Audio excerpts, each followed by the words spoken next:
जत 24 न्यूजमध्ये आपले स्वागत आहे। नमस्कार, मी मच्छिंद्र बाबर। आपण पाहत आहे जत 24 न्यूज। तेली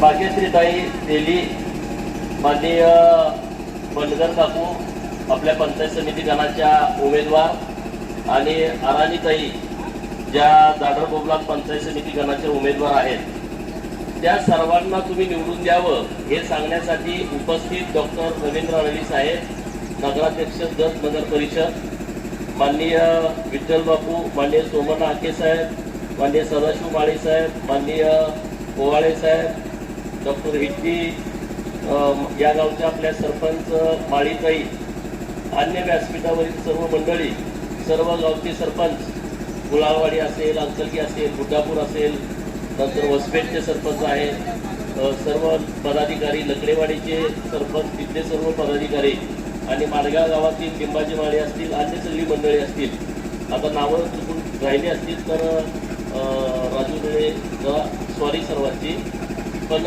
निवडणूक खूप महत्त्वाची आहे। बाहेरचा नातला त्यांचं 2024ला वाजलं, हे बाहेरचं करून करून बोलतो सगळा त्यांचा बाजार उठला आहे। हे काय नवीन दुकान नाही त्यांचं। अरे मी तर 100 किलोमीटर लांबचा होतो, संजयराव 100 मीटर पण लांब नाही ना। उमदी जिल्हा परिषद तुम्हाला लागूनच आहे, तर तू काय बाहेरचा आहे काय?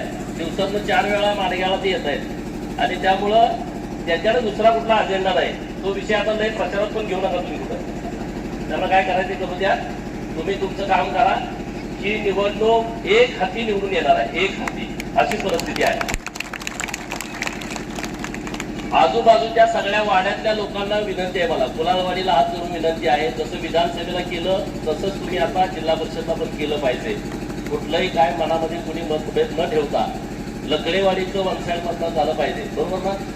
एकनाथ आहे, ऐकण्यात आहे तुमच्या खाली दोन। त्यामुळं वसपेठ, राजूबाची वाडी इथल्याही सगळ्या लोकांना विनंती आहे, सरपंच साहेब इथं आहेत, बाकीचे प्रमुख मंडळी इथं आहेत, तर त्यांनी लक्ष घालून, राजू आहे, तर तुम्ही सगळे ग्रुप एकत्रित करून, ओवाळे साहेब आहेत, तर एक मतानं, एक दिलानं तुम्ही मतदान हे आमच्या दोन्ही उमेदवाराला केलंच पाहिजे, अशी तुम्हाला माझी विनंती आहे।